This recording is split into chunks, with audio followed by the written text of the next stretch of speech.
마가복음 14장 66절에서 72절 말씀 한 절씩 교독하시고 72절은 합독합니다. 베드로가 아랫뜰에 있더니 대제사장의 여종 하나가 와서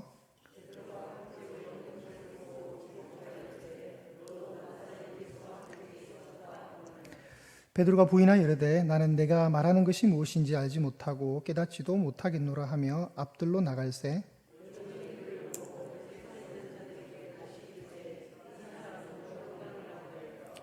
또 부인하더라. 조금 후에 곁에 서 있는 사람들이 다시 베드로에게 말하되 너도 갈릴리 사람이니 참으로 그 도당이니라.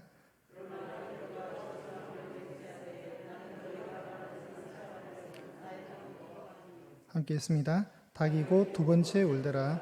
이에 베드로가 예수께서 자기에게 하신 말씀 곧 닭이 두 번 울기 전에 내가 세 번 나를 부인하리라 하심이 기억되어 그 일을 생각하고 울었더라. 아멘. 할렐루야. 한번 옆에 분 인사하겠습니다. 내일도 승리하십시오. 네, 무슨 말인지 아시죠? 네, 이제 두 번 남았습니다. 두 번 남았습니다. 제가 지난주부터 이번 주 이제 주일까지 이게 계산하니까 설교가 되게 부쩍 많아졌습니다. 부쩍 많아지고 지금 정신이 하나도 없는데 어쨌든 여러분의 기도 덕분에 잘 진행되고는 있는 것 같습니다. 오늘 그 종이를 드렸는데요. 칼라로 받으셨나요, 혹시? 오늘 칼라인가요? 흑백인가요? 네. 오늘 신경 많이 썼습니다. 고난주간이라서. 네.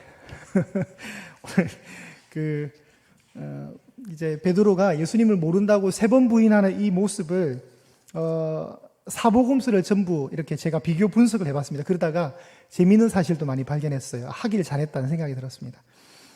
오늘은 이제 마가복음을 중심으로 예수님을 세 번 부인하는 베드로를 만나게 되는데 마가복음에 저희가 내일 볼 본문도 내일도 그 헌신이라는 제목으로 마가복음 14장을 제가 나누게 되는데 마가복음에 자주 나오는 그 문학적 기법이 샌드위치 기법이라고 있어요. 사이와 사이의 내용을 끼워 넣는 건데 오늘도 여러 마찬가지입니다. 제가 앞에 여기 본문에 나오듯이 샌드위치 기법이라 해서 공회에서 신문 당하시는 예수님에 대한 기사 내용 사이에 오늘 베드로가 부인하는 이 사건이 들어가 있습니다. 그렇기 때문에 한번 보실까요? 14장 53절에서 65절을 한번 보십시오. 옆 동네 가셔서 14장 53절에서 65절까지 찾으셨죠? 쭉 보시면 이제 55절에 가시면 온 공회라고 나옵니다. 온 공회 나오나요, 여러분? 대제사장들과 온 공회가 예수님을 죽이려고 이제 막 지금 재판을 하는 거죠. 신문을 하는 겁니다. 요 내용도 있고, 자, 요걸 이제 점프해서 15장 1절에 보시면 15장 1절에서 5절 사이에도 이제 예수님이 어디에서요? 15장 1절에 공회라고 나오죠. 그죠? 그러니까 공회에서 신문당하는 14장 내용과 15장에 또 공회에서 신문당하는 내용 사이에 뭐가 끼어듭니까? 이 베드로의 부인 기사가 딱 들어가는 거예요.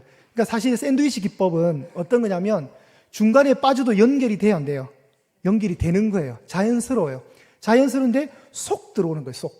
그러니까 이 베드로의 부인 장면이 없더라도 내용을 이해하는데 전혀 어려움이 없습니다. 쏙 들어. 이걸 샌드위치 기법이라는데 내일 새벽도 그렇게 돼 있어요. 마리아가 향유옥합을 붓는 장면도 샌드위치 기법으로 쏙 들어가 있어요. 그러니까 참 성경은 여러분 정말 인간의 어떤 지적 능력으로 기록된 문서가 아니에요. 단순히 이건 정말 성령의 영감 속에 기록된 하나님 말씀이라는 게 더 느껴져요. 자, 다시 제가 정리하면 공회에서 신문 당하시는 예수님에 대한 기사 사이에 베드로의 부인 사건을 삽입하고 있다. 이 기법을 통해 예수님은 자신의 중심을 잃지 않으셨고 그 때문에 목숨을 잃으셨다. 베드로는 목숨을 구하려고 자신의 중심을 잃었다. 마가는 이 두 상황을 선명하게 어떻게 합니까? 대조합니다. 마가는 예수님을 죽음으로 몰아가고 있는 공회 앞에서 두려워 떠는 무기력한 베드로의 모습을 강조하려 했던 것이다. 반복적으로 예수님의 정체를 깨닫고 이해하는 데 실패한 제자들의 불신앙적 태도는 베드로의 불신앙적 부인 가운데서 정점을 이룬다. 자, 이게 무슨 말이냐면 예수님의 정체성이 뭐죠? 정치적 메시아였습니다. 힘의 군주. 이게 제자들이 바라고 있던 예수님에 대한 이해력이었거든요. 그게 변하지가 않아요, 여러분. 3년 동안. 그리고 예루살렘 입성할 때도 제가 주일날 함께 말씀 나눴죠. 호산나. 어깨 힘 엄청 들어간 거예요. 이제 드디어 이제 로마 너네 끝났다, 이제. 이제 우리는, 이제 우리가 제자들에게 이제 기대되는 뭐죠? 다 이제 정치적 입지가 견고한 하나의 어떤 뭘 하나 받는 거예요, 다. 영의정, 좌의정, 우의정, 국정원장, 뭐 이런 거, 국무총리 이런 거 다 기대하는 거예요. 그런데 너무 허무하게 예수님이 죽으시는 거예요. 그러니까 몰 이해였죠. 예수님에 대한 몰 이해. 동상이몽이었던 거죠. 그 예수님에 대한 정체를 전혀 깨닫지 못하는 제자들의 정점 최고의 자리가 베드로의 부인 장면인 거예요. 왜 그러냐면 베드로가 지니는 상징성이 있거든요. 절대로 내가 모든 사람이 버린다 할지라도 나는 주님 안 버립니다라고 큰 소리 빵빵 쳤던 아주 상징적 베드로, 그리고 수제자니까. 근데 이 베드로가 무너지는 거예요. 무너지는 거예요. 자, 계속 읽겠습니다. 베드로의 부인은 초대교회의 성도들에게 상당히 당황스러운 장면이다. 여러분, 초대교회의 대표적인 지도자였던 베드로가 예수님을 배반하는 부끄럽고 수치스러운 이야기는 할 수만 있으면 미화하거나 삭제하고 싶은 장면이다. 그러나 성경은 베드로를 미화하기는커녕 가장 연약한 아킬레스건을 고스란히 보여주고 있다. 사실 베드로도 오늘 사건을 두고 평생 마음의 충격으로 남았을 것이다. 자, 마가복음이 기록되었을 때, 그리고 마가복음의 성경책을 초대교회 성도들이 볼 수 있었고 가지고 있었다면, 그때 당시에 베드로의 입지는 굉장한 중심축이거든요. 사도 바울과 함께 이방인의 사도로 바울이 쓰임 받았다면 유대인의 사도는 베드로가 쓰임 받는, 각자의 영역에서 어떤 면에서 선한 라이벌과 같은 곳, 정말 초대교회의 견고한 두 기둥이었다면, 약인과 보아스처럼. 그러니까 사람들도 와, 베드로 사도 보면 존경심이 우러나겠죠. 예수님의 직계 제자고. 여러분, 사도 바울은 사실 예수님의 직계 제자가 아니거든요. 그러니까 사도 바울의 컴플렉스는 뭐냐면 예수님의 12제자 안에 안 들어갔다는 거예요. 그는 그냥 별개의 삶으로 살았던 거예요. 나중에 다메섹 도상에서 부름받지만, 그러니까 그게 하나의 컴플렉스가 될 수 있어요. 네. 근데 베드로는 정말 예수님의 직계제, 야단도 많이 맞고 했지만 예수님의 수제자란 말이에요. 그런 베드로가 성도들 사이에 존경을 받는데 너무 적나라하게 베드로의 실수가 고스란히 성경에 담겨 있다면 여러분 같으면 어떻겠어요? 아이고, 내 입지와 체면이 있지, 이게 뭐냐? 이런 거 아니겠어요? 그죠? 근데 성경은 그런 걸 중요하게 생각하지 않아요. 그런 걸 또 베드로조차도 부끄러워하지 않았습니다. 그죠? 이게 베드로의 자신의 연약함 속에 어떤 면에서는 초대교회 성도들이 어떻게 삶을 대응해야 되는가. 초대교회는 고난과 핍박이거든요. 사람이 마음으로 믿어 의에 이르고 입으로 시인하여 구원에 이른다. 로마서의 귀한 구절인데, 여러분, 우리는 입으로 시인한다는 말이 너무 편한 시대지만 1세기 당시에 입으로 시인하는 건 그냥 목숨 내놓는 거예요. 함부로 입으로 시인하는 거 아니에요, 여러분. 그만큼 힘든 세월의 시간이 있었어요. 그 핍박의 시간. 그 상황 속에 마가복음이 나왔거든요. 그러니까 마가복음도 이 직접 받아들인 교회 공동체가 어려움을 당하고 있을 때란 말이죠. 그럴 때 오히려 베드로의 이 교훈을 통해서, 실수를 통해서 뭘 보게 하는 겁니까? 고난 앞에 주춤거리지 마라. 환난 앞에 뒷걸음질 치지 마라. 이걸 역설적으로 교훈하는 게 되겠죠. 그러니까 베드로에게는 굉장히 부끄러운 기사입니다. 부끄러운 게 영웅화시키는, 정말 영웅화시키는 의미의 목적으로 성경이 기록되지 않았으면.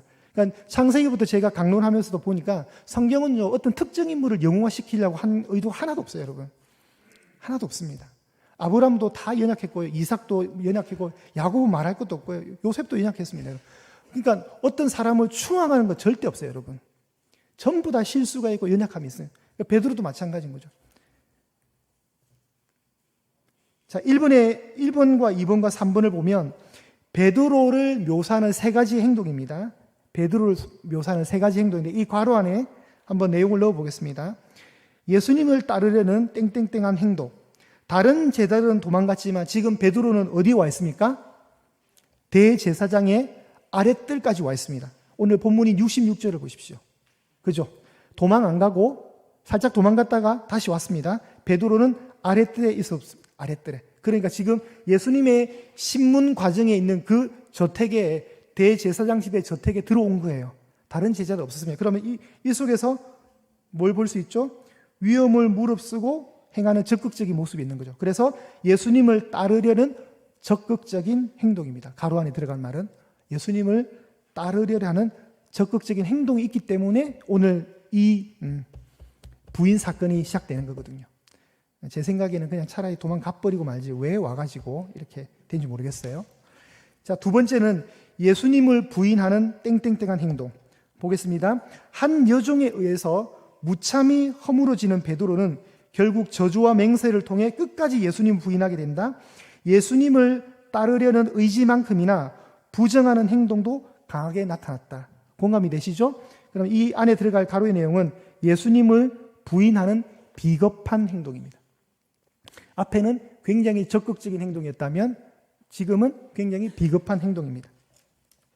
자, 3번 보시면 땡땡땡 하는 행동, 따르고 배반하고 다시 회개하는 베드로의 모습이 결국 우리의 모습이기도 하다. 그런 신앙의 여정 속에서 끝까지 주님을 향한 사랑을 포기하지 않으면 우리도 베드로처럼 온전한 제자도를 성취할 것이다. 뭡니까? 생각하고 울었죠. 네, 통곡했다 그랬거든요. 성경에 보면 뭐죠? 회개하는 행동입니다. 회개하는 것. 자, 정리하면 예수님을 따르려는 적극적인 행동이 있었고 예수님을 부인하는 비겁한 행동이 있었고 회개하는 모습이 있었습니다. 이게 베드로가 행한 세 가지 행동이 66절에서 72절 요 사이에 다 들어가 있는 거죠. 자, 다시 이제 본격적으로 이제 뒷장에 가보시면 자, 사복음서가 나옵니다. 마태, 마가, 누가, 요한복음인데 몇 번 부인했죠? 모른다고? 네. 1차 부인 이러니까 그 아내를 얘기하는 게 아니에요. 여러분 1차 부인, 2차 부인, 3차 부인 이거 아내 얘기하는 거 아닙니다. 여러분 맞죠? 네. 모른다고 부정한 겁니다. 그죠? 그걸 이제 정리를 해보니까 재밌어요. 되게. 네. 이 사복음서를 균형 있게 딱 보자는 거죠. 자, 1차 보겠습니다. 1차 마태, 마가, 누가, 요한입니다. 여기 보시면 1차 부인은 마태복음에서는 26장, 마가복음은 14장, 누가복음은 22장, 요한복음은 18장 각각 뒤쪽에 다 있습니다. 전체 그 복음서 안에 후반부에 다 위치한다는 사실이에요. 당연하겠죠. 예수님이 체포당하셨으니까. 마태복음을 보면 69절 한번 읽어볼까요? 시작. 베드로가 바깥들에 앉았더니 한 여종이 나와서 이르되 너도 갈릴리 사람 예수와 함께 있었도다 하거늘. 70절. 베드로가 모든 사람 앞에서 부인하여 이르되 나는 네가 무슨 말을 하는지 알지 못하겠노라 하며. 자, 마태나 마가는 약간 비슷하거든요. 마가복음 오늘 읽은 본문에 보면 잘 비교를 해보십시오. 베드로는 아랫뜰에 있었더니, 여러분 마태복음과 뭐가 차이 나죠? 바깥뜰이라 그랬고 마가는 아랫뜰이라 했습니다. 그냥 같은 거예요. 그러면 자, 아랫뜰에 있더니 마태복음에는 그냥 한 여종이었죠. 한 여종인데 마가복음은 이 여종을 그냥 여종이라 하지 않고 대제사장 집의 여종이라 해요. 대제사장 여종. 여러분 이 여종을 뜻하는 헬라어 단어를 보면 어린 소녀라는 의미가 있어요. 그러니까 굉장히 아이러니한 거예요. 어른인 베드로가 어디서 무너지냐면 이 자그마한 대제사장 집의 여종 아주 어린 소녀에게 무너지는 거예요. 지금 여종이 나오는데 베드로가 불 쬐고 있는 것을 주목하여 이르되 너도 나사렛 예수와 함께 있었도다 하거늘. 베드로가 부인하여 이르되 나는 네가 말하는 것이 무엇인지 알지도 못하고 깨닫지도 못하겠노라 하며 앞돌로 나갈세. 자, 여기에 추가된 것은 뭐죠? 불을 쬐고 있었습니다. 밤이었다는 걸 알 수 있고 날씨가 약간 불을 쬐을 만큼 날씨가 약간 추웠다는 걸 알 수 있습니다. 서늘했다는 걸 알 수 있어요. 자, 불을 쬐고 있었습니다. 그리고 이동했다는 동선이 나옵니다. 아랫뜰에서 앞뜰로 갔습니다. 아랫뜰이라 앞뜰. 그렇겠죠. 66절에는 베드로가 앞뜰에 있다가 아랫뜰에 있다가 한번 첫 번째 부인하고 나서는 장소로 이동해요. 그러니까 그 자리에 못 있는 거예요. 그 자리에 이게 불편하니까 싹 이동한 거예요. 앞뜰로 갔습니다. 누가복음은 좀 간단합니다. 한 여종이 베드로의 불빛을 향하여 앉은 것을 보고 주목하여 이르되 이 사람도 그와 함께 있었느니라 하니 베드로가 부인하여 이르되 이 여자여 내가 그를 알지 못하노라 하더라. 자, 여기에는 여자여란 말을 한 번 더 넣었고요. 예, 불빛, 그러니까 이제 불을 쬐고 있다가, 그죠? 불빛이 얼굴에 이렇게, 무슨 말인지 아시겠죠? 이게 얼굴이 비치는 거, 이렇게 되는 거예요. 너도 저 사람과 함께 있었는데? 라고 얘기하는 겁니다. 자, 요한복음 18장 17절로 가시면, 우리 요한복음 한번 읽어보겠습니다. 시작. 문 지키는 여종이 베드로에게 말하되 너도 이 사람의 제자 중 하나가 아니냐 하니 그가 말하되 나는 아니라 하고. 비교적 짧은데, 근데 한 여종, 대제사장 집에 있는 어린 소녀의 직무가 나옵니다. 요한복음에는 뭐였습니까? 문을 지키는 여종이었던 거예요. 그러니까 문을 지키다 보니까 베드로가 들어온 장면도 목격을 한 것 같아요. 그러면서 생각을 했고, 불빛에 비춰진 베드로의 얼굴을 보면서 너도 이렇게 된 거예요. 자, 이게 이제 이렇게 정리가 되는 겁니다. 제가 왜 4개의 복음서를 대조하는가 아시겠죠? 이렇게 보면 재밌어요, 되게. 네, 재밌습니다. 저만 지금 신난 거 아니죠? 네. 재밌다니까요, 여러분. 자, 2차 부인으로 가보겠습니다. 2차 부인으로. 다시 이제 두 번째에 가시면, 2차 부인에 가시면, 마태, 마가, 누가, 요한이 어떻게 다른가를 보겠습니다. 앞문까지 나아가니, 다른 여종이 그를 보고 거기 있는 사람에게 말하되, 이 사람은 나사렛 예수와 함께 있었도다 하매, 베드로가 맹세하고 또 부인하여 이르되 나는 그 사람을 알지 못하노라 하더라. 자, 다른 여종입니다. 이제 바뀌었습니다, 여러분. 다른 여종이 와서 묻는 겁니다. 자, 그러면 마가복음은 어떻게 됐습니까? 여종이 그를 보고 곁에 서 있는 자들에게 다시 이르되 이 사람은 그 도당이라되 또 부인하더라. 자, 2차 부인했습니다. 누가복음은요, 조금 후에 다른 사람이 보고 이르되 너도 그 도당이라 하거늘 베드로가 이르되 이 사람아 나는 아니로다 하더라. 앞에는 이 여자여 내가 그를 알지 못하노라. 이 사람아 나는 아니로다. 이제 공격했던 그 여종을 향해서 이게 직접적으로 대화를 하는 것 같아요. 자, 요한복음은요, 시몬 베드로가 서서 불을 쬐더니 사람들이 묻되 너도 그 제자 중 하나가 아니냐. 베드로가 부인하여 이르되 나는 아니라 하니. 자, 뭐가 차이가 날까요? 이제 2차 부인에서는 뭐가 차이 나냐면 1차 때 물었던 여종과 2차 때는 다른 여종, 그리고 그러니까 마태복음에는 다른 여종이라고 제가 붉은색 해놨죠. 다른 여종이고 누가복음에는 다른 사람이라고 나오잖아요.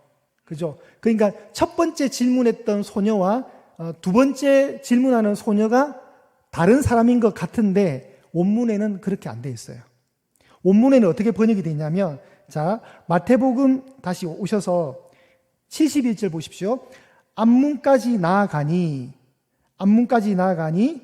그 여종이 그를 보고 거기 있는 사람에게 말하되 라고 되어 있습니다. 그 여종. 그럼 그 여종은 누구예요? 앞에 1차 때 물었던 한 여종인 거예요. 그러니까 이거 번역을 되게 잘못했어요. 그러니까 지금 베드로를 계속 공격하는 사람은 그 어린 소녀가 계속 두 번째까지 공격하는 거예요. 계속. 너 그 사람 맞잖아. 에이, 맞는데. 이러면서 지금 두 번 얘기하는 거예요. 성경에는 저도 이게 다른 사람인 줄 알았다니까요. 근데 이제 원문에 보면 그 여종이 또 묻는 겁니다. 그 여종. 집요하게. 그리고 25절, 요한복음 18장 25절에 보면 시몬 베드로가 서서 불을 쬐더니라고 돼 있죠. 요때 불이 정확하게 번역하면 숯불이에요, 숯불. 그냥 일반 불이 아니라 숯불로 읽으셔야 됩니다. 숯불을 쬐고 있는 상태에서 장소가 이동했는데 여기도 또 불을 피우고 있는 거예요. 이 장소가 이동된 거예요, 여러분. 자, 보시면 마태복음에 보면은 바깥들에 있다가 69절에 바깥들에 있었거든요. 근데 2차 때는 앞문까지 갔어요. 장소가 이동된 거예요. 그죠? 마가복음에는 아랫들에 있다가 앞들로 갔다 그래요. 그러니까 다 똑같은 말이 알고 보면 이제 그 집 구조를 얘기하는 것 같아요. 그런데 불을 쬐고 있는 상황이 좀 바뀌었어요. 두 번째 부인할 때 불을 쬐 때는 숯불에 불을 쬐고 있었습니다. 네, 그렇게 이제 이해하시면 됩니다. 이제 3차로 가보겠습니다. 3차로. 예, 여러분, 3차로 갔다는 것은 무슨 의미가 있을까요? 곧 끝난다는 의미가 돼요, 여러분, 설교가. 네. 내일 새벽에 나오셔야 되니까 비교적 짧게 끝내겠습니다. 자, 3차 부인으로 가면, 자, 한 번 더 보겠습니다. 3차 때는 어떤 일이 벌어지는가? 마태복음에 보면 조금 후에 곁에 섰던 사람들이 나와 베드로에게 이르되 너도 진실로 그 도당이라. 네 말소리가 너를 표명한다 하거늘 그가 저주하며 맹세하여 이르되 나는 그 사람을 알지 못하노라 하니 곧 닭이 울더라. 자, 이렇게 되어 있습니다. 마가복음에는요, 마가복음 우리 합독하실게요. 시작. 조금 후에 곁에 서 있는 사람들이 다시 베드로에게 말하되 너도 갈릴리 사람이니 참으로 그 도당이니라. 그러나 베드로가 저주하며 맹세하되 나는 너희가 말하는 이 사람을 알지 못하노라 하니. 자, 누가복음은요, 1시간쯤 있다가 또 한 사람이 장담하여 이르되 이는 갈릴리 사람이니 참으로 그와 함께 있었느니라. 베드로가 이르되 이 사람아 나는 네가 하는 말을 알지 못하노라 하고 아직 말하고 있을 때에 닭이 곧 울더라. 자, 닭이 우는 시점이 더, 누가복음은 더 명확해요. 자, 요한복음은 한번 합독해 주실까요? 시작. 대제사장의 종 하나는 베드로에게 귀를 잘린 사람의 친척이라. 이르되 네가 그 사람과 함께 동산에 있는 것을 내가 보지 아니하였느냐. 이에 베드로가 또 부인하니 곧 닭이 울더라. 자, 뭐가 차이 나냐면 마태복음과 마가복음에 동시에 시작하는 단어가 뭐죠? 조금 후라고 되어 있습니다. 그러니까 1차, 2차 부인을 하고 조금 있다가 또 다른 사람이 얘기를 하는 거거든요. 그런데 누가복음에는 시간이 정확하게 나와요. 어떻게 해요? 1시간쯤 있다가 1시간의 시간이 흐른 거예요. 2번 모른다 해놓고 이제 찝찝한 마음에 베드로가 이제 다시 눈치를 보고 있는데 시간은 이미 1시간이 지났어요. 그 1시간 동안 베드로가 도망 안 가고 있다는 것 자체도, 왜 그러냐면 3-4번을 채워야 되는 것 같다는 그런 오기가 있었는지 남아있다는 사실이에요. 근데 마태복음과 마가복음은, 요한복음은 좀 독특한데 한번 비교를 해보겠습니다. 마태복음에만 있는 이 독특한 표현이 하나 있는 것 중에 하나가 네 말소리가 너를 표명한다 이렇게 말해요. 네 말소리가. 이게 무슨 말이냐면, 자, 제가 항상 지도에 올려주면 그런 말이 있죠, 여러분. 그런 지도가 기억나셔야 됩니다. 북쪽에는 어느 지방이라고요? 갈릴리 지방. 맨 남쪽에는 유대 지방인 거예요. 그 사이에 뭐가 있을까요? 사자로 시작하는데, 사마리아가 있는 거예요. 그렇죠? 북쪽에는 갈릴리, 남쪽에는 유다, 중간에 사마리아. 사마리아는 잠깐 제껴두고 북쪽의 갈릴리가 예수님의 사역 기지인 거예요. 그 지역 자체가. 거기서 자라나셨고 나사렛에서 가버나움으로 이사하셔서 그 북쪽 지방 갈릴리를 투어하시면서 선교 전도 여행을 주로 하셨어요. 그런데 남쪽 유다에는 명절이 되면 오셔야 돼요. 유월절이나 초막절이나 명절이 되면 예수님이 지키기 위해서 오시는 거예요. 그 남쪽 유다에 오면 뭐가 있습니까? 예루살렘이 있는 거예요. 예루살렘. 그 예루살렘에 성전이 있는 거예요. 그 예루살렘 시에 대제사장의 집이 있는 거예요. 그러니까 예수님이 사셨던 동네랑 이 지금 대제사장의 집은 멀어요, 지금. 그러니까 베드로는 이 지역적 거리 때문에 사투리가 있는 거예요, 사투리가. 이해가 되십니까? 그러니까 베드로가 이런 거죠. 자, 베드로가 마태복음 2차 부인할 때 어떻게 말합니까? 72절에 마태복음 26장 72절에 또 베드로가 맹세하고 또 부인하여 이르되 나는 그 사람을 알지 못하노라.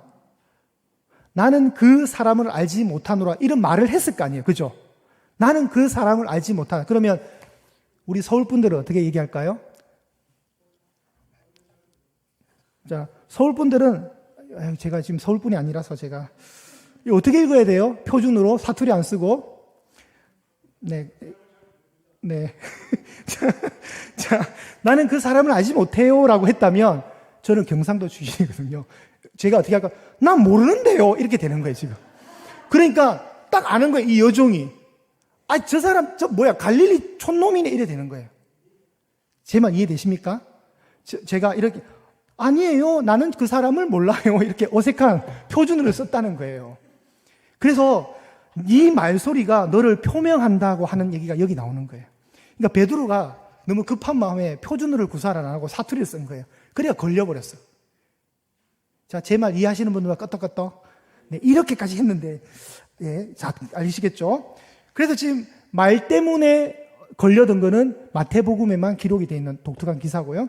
자, 이제 요한복음으로 가시면, 요한복음 18장 세 번째 부인을 가보시면, 대제사장의 종 하나는 베드로에게 귀를 잘린 사람의 친척이라. 여러분, 베드로가 예수님 체포당할 때 겟세마네 동산에서 칼을 꺼내서 대제사장의 종의 귀를 잘라버린다. 여러분, 대단한 실력이지 않을까요? 여러분이 칼을 딱 쓰는데 귀를 자를 수 있으면 그 실력 대단한 거 아니에요? 막 자르면 여기. 네, 그럴 거예요. 그냥 실력가예요. 근데 네 칼을 도로 칼집에 꽂으라. 칼을 쓴 자는 칼로 망한다는 예수님 말씀을 하셨잖아요. 그때 요한복음에만 독특하게 그 대제사장의 종의 이름이 나와요. 이름이 뭘까요? 어떻게 아세요? 네, 말고였어요, 말고. 근데 말고의 친척이 여기 있는 거예요, 지금. 말고의 친척이, 지금 보세요. 자, 다시 읽어볼게요. 대제사장의 종 하나는 베드로에게 귀를 잘린 사람의 친척이라 이르되 네가 그 사람과 함께 동산에 있는 것을 내가 봤다는 거예요. 너 동산에 있었잖아. 너 동산에 있어. 너 왜 거짓말해? 그러면 지금 요한복음에는 이 말을 하는 사람이 한 사람으로 나오는데 누가복음에도 또 한 사람이라고 얘기하거든요. 근데 마태와 마가는 곁에 섰던 사람들이라고 나와요. 그러니까 이런 게 이제 좀 충돌이에요, 충돌. 뭐가 맞느냐가. 마태, 마가는 사람들이 베드로한테 한 번 더 물은 거고, 이쪽은 한 사람이 지금 물은 거예요. 그러면, 이제, 첫 번째와 두 번째 물었던 사람은 동일 인물이 맞죠? 대제사장 집의 여종이었는데 문을 지키는 아주 어린 소녀라는 건 결론이 나왔어요. 그죠? 그럼 이제 세 번째 물은 사람은 누구냐? 이제 여기서 견해가 살짝 갈릴 수 있는 거예요. 극단적인 견해로 가면 한 사람이 세 번 집요하게 물었다. 그러니까 다시 말하면 말고의 친척이 이 여종이었던 거예요. 그래서 이 여종이 계속 지금 집요하게 베드로 따라다니면서 묻는 거란 견해도 있을 수 있고 아니면 아주 또 다른 제3의 인물이 와서 지금 베드로를 공격했다고 이해하셔도 되는 거예요. 근데 저는 은근히 첫 번째가 맞을 것 같아요. 은근히. 이게 내용상 종합을 해보면 계속 이 여종의 하나가 간직간직 되면서 지금 베드로를 엄청 지배하고 물고 늘어지는 것 같아요. 자, 그런 상황입니다. 근데 이제 3차 부정에 보시면 베드로가 지금 어떤 표현을 쓰냐면 3차 때는 베드로가 저주를 하잖아요. 여기가 독특한 지점이에요. 첫 번째, 두 번째 모른다고 하니까 이제 설득이 안 되는 것 같으니까 어떻게 해요? 이제 더 세게 나오는 거예요. 저주까지 굳이 할 필요 없는데 저주를 해요, 저주를.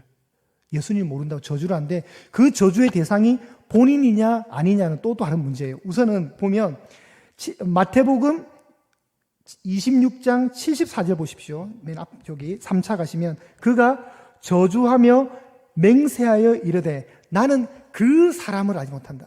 여기서 슬픈 표현이 나옵니다. 예수님은 지금 뭐라 그래요? 그 사람. 자기랑은 전혀 별개의 사람으로 묘사하는 거예요. 네, 곧 끝난다고 해주십시오. 별개의 사람으로 인정해요. 참 민망한 표현인 거예요. 자기가 3년이나 섬긴 스승님인데 난 그 사람 모른다 이런 말을 하는 것 자체가 굉장히 슬픈 마음이에요. 자, 마가복음에는 어떻게 나옵니까? 나는 너희가 말하는 이 사람을 알지만 이제는 또 이 사람이래. 어쨌든 자기랑 되게 거리를 두는 거예요, 지금. 그리고 이제 마가복음을 지나서 누가복음에는 제가 파란색 글씨를 올렸습니다. 파란색 글씨. 목사님, 이거는 이제 좀 올려주셨으면 좋겠어요, 사진. 주께서 돌이켜 베드로를 보셨다 그랬죠. 지금 저 장면인 거예요. 다른 복음서에는 기록되지 않은 독특한 장면. 예수님이 베드로를 보셨어요. 베드로가 어찌할 때요? 저주하면서 맹세하는 그 시점에. 그래서 어떤 사람은 베드로랑 예수님 눈이 마주쳤다. 근데 눈이 마주쳤다는 기록은 사실 나오는 것 같지 않아요. 이 장면입니다.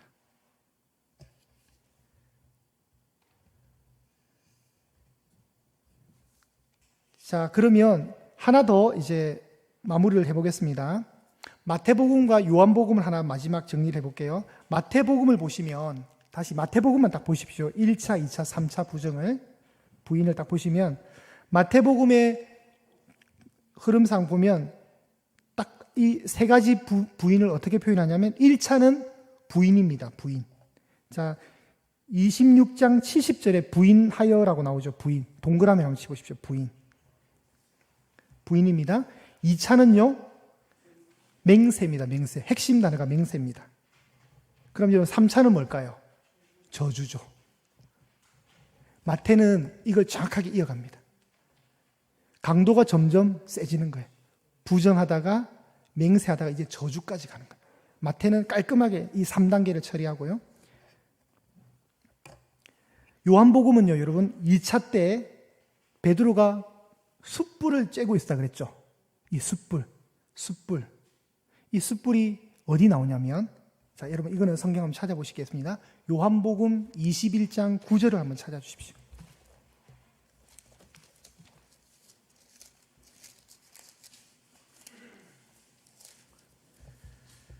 부활하신 예수님이 디베레 호수에 나타나시거든요.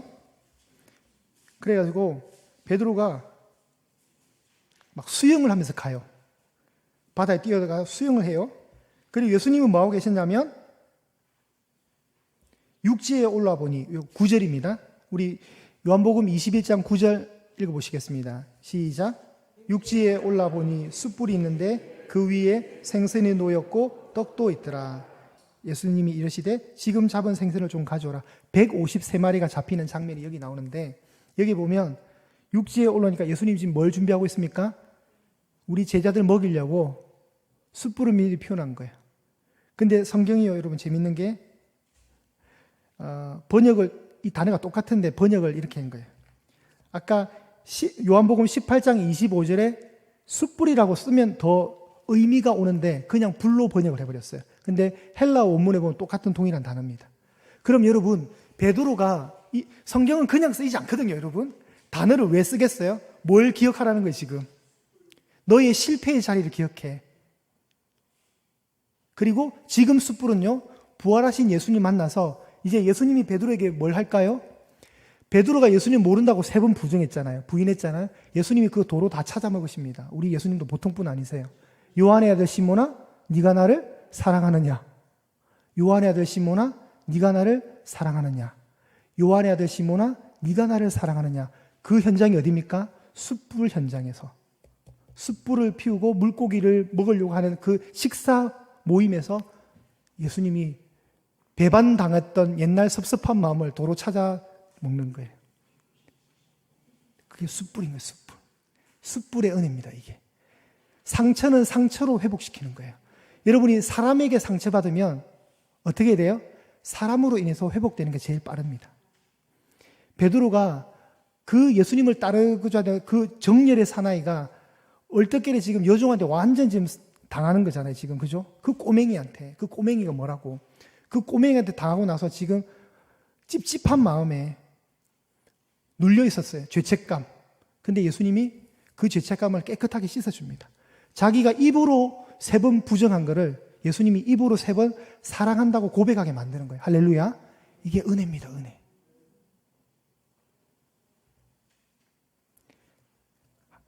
하나님도 정확하신 분이고 예수님도 너무 정확한 분이세요. 베드로에 나타나서 너 일로 와봐. 너 나 모른다 했지 이러면서 막 때리고 우리 같으면 그럴 건데 예수님은 한 단계 높은 수준으로 접근하셔가지고 베드로에게 새로운 사명을 주십니다. 그래서 숯불. 그런데 여러분 이제 결론으로 가시면, 우리 적용 가시면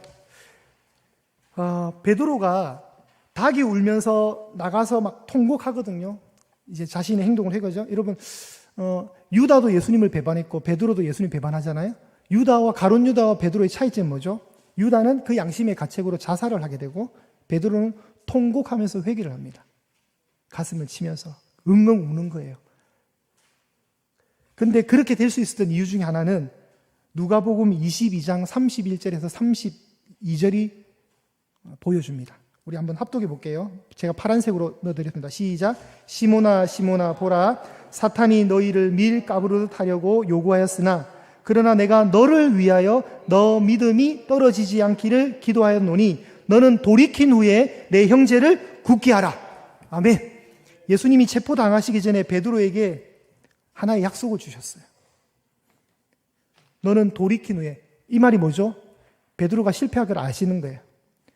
너 돌이킨 후에 주저앉아 있지 말고 네 형제를 굳게 하는 일을 하라. 사명 주시는 거예요. 근데 그걸 예수님이 너를 위해 네 믿음이 떨어지지 않기 위해서 내가 기도했다라고 나온 거예요. 그래서 베드로가 회개할 수 있는 거예요. 유다는 그런 과정이 없었던 거예요. 유다는 태어나지 않았으면 더 좋을 뻔했다는 그런 평을 받는 사람이었다면 택자는 이렇게 끌고 가는 거예요, 하나님이. 여러분, 택자는요, 하나님이 끝까지 견인해 가십니다. 여러분의 자녀들이 지금 신앙생활 잠깐 방학하고 있잖아요. 절대로 부모된 입장에서 포기하지 마십시오. 내가 봐도 우리 아들 너무 답이 없다, 우리 딸 너무 답이 없고 교회 안 나갈까. 절대로 그러지 않아요. 하나님이 한번 끌고 가기로 작정하신 택자는요, 천국 끝까지 끌고 갑니다, 여러분. 절대로 중단하지 마십시오. 오늘 그래서 우리가 찬송가 불렀습니다. 주 널 위해 비네, 주 널 위해 비네. 딱 그 말인 거예요, 지금. 예수님이 베드로를 위해서 기도해 주셨습니다. 그러면 이제 오늘 우리에게 해석할 수 있는 것은 성령이 우리에게 말할 수 없는 탄식으로 우리를 위해서 중보한다 그랬잖아요. 그래서 여러분이 신앙생활 하시는 거예요. 여러분의 중보자 성령께서 여러분을 위해서 기도하고 계시대요. 다시 이제 적용을 다시 한번 읽어보겠습니다. 예수님은 베드로에게 시몬아 시몬아 보라 사탄이 너희를 밀 까부르듯 하려고 요구하였으나 그러나 내가 너를 위하여 내 믿음이 떨어지지 않기를 기도하였노니 너는 돌이킨 후에 내 형제를 굳게 하라 라고 말씀하심으로 모든 일을 예견하시고 그 해결책까지 이미 제시하셨다. 죄를 회개한 후에 복음으로 교회를 굳게 하는 사역을 감당하라는 명령이었다. 베드로가 자신의 연약한 실체를 깨닫고서도 가룟 유다처럼 자살하지 않고 복음과 하나님 나라를 위해 죽기까지 헌신할 수 있었던 것은 주님이 이 같은 말씀을 미리 주셨기 때문이다. 주님의 말씀은 바닥까지 떨어진 베드로의 영적 자존감을 회복시키시고 회개의 발걸음을 내딛게 하셨다. 그것은 실패의 자리를 박차고 나가라는 주님의 능력이었으며 배려와 사랑이었다. 이게 결론입니다. 그래서 오늘 설교 제목이 뭡니까?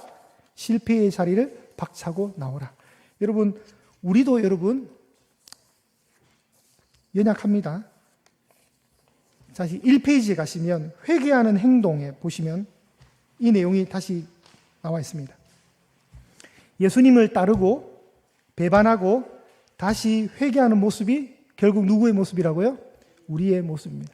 저도 여러분도 넘어질 수 있고 실패할 수 있고 실수할 수 있고 때로는 복음을 부끄러워하는 뒷걸음질 치는 그런 행동을 할 때가 있을 수 있습니다. 내가 식사 기도를 하는 순간 내가 교회 다니는 사람이라는 게 들키기 불편한 자리도 있을 거 아니에요. 그렇잖아요. 제가 군대에 가서 자대를 배치받고, 죄송합니다. 군대 얘기까지 원래 원고에 없는 얘기인데, 군대를 가서 저녁 식사 시간 첫 이제 고참들을 만났어요.